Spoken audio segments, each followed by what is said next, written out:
आज की कहानी ईश्वर और मनुष्य की है।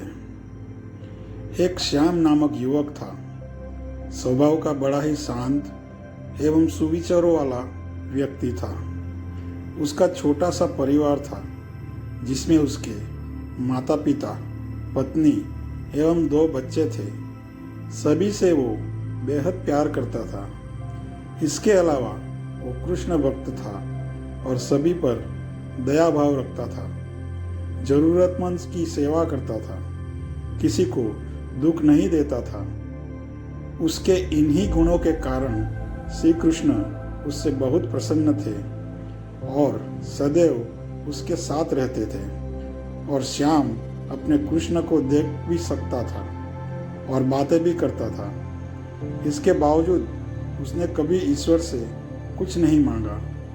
वह बहुत खुश रहता था क्योंकि ईश्वर हमेशा उसके साथ रहते थे, उसे मार्गदर्शन देते थे। श्याम भी कृष्ण को अपने मित्र की तरह ही पुकारता था और उनसे अपने विचारों को बांटता था। एक दिन श्याम के पिता की तबीयत अचानक खराब हो गई। उन्हें अस्पताल में भर्ती किया गया।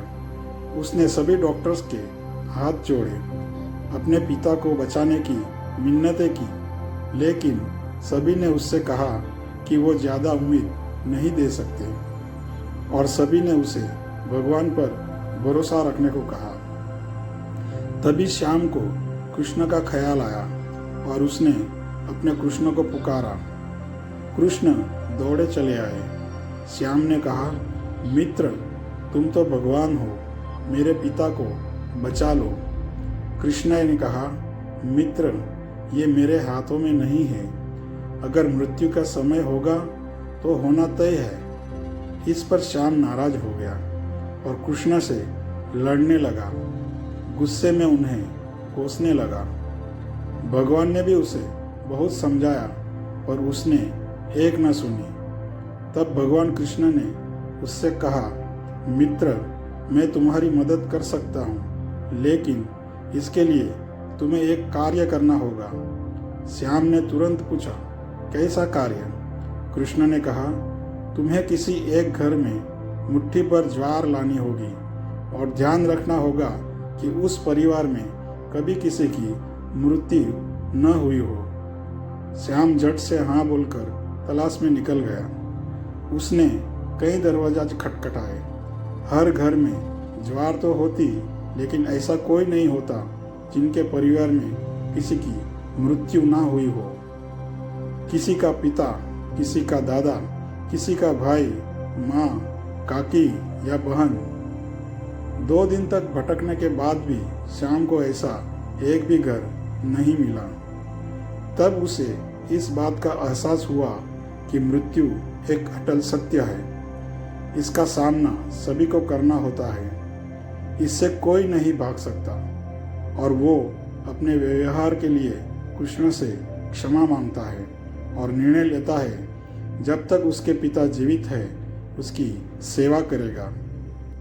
थोड़े दिनों बाद श्याम के पिता स्वर्ग सिधार जाते हैं। उसे दुख तो होता है, लेकिन ईश्वर की दी उस सीख के कारण उसका मन शांत रहता है।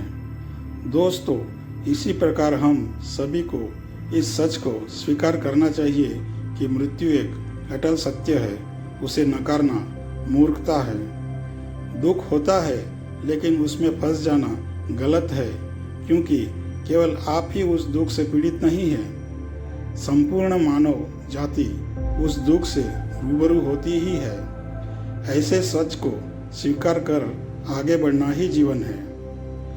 कई बार हम अपने किसी खास के चले जाने से इतने बेबस हो जाते हैं कि सामने खड़ा जीवन और उससे जुड़े लोग हमें दिखाई ही नहीं पड़ते। ऐसे अंधकार से निकलना मुश्किल हो जाता है। जो मनुष्य मृत्यु के सत्य को स्वीकार कर लेता है, उसका जीवन भारविहीन हो जाता है और उसे कभी कोई कष्ट तोड़ नहीं सकता।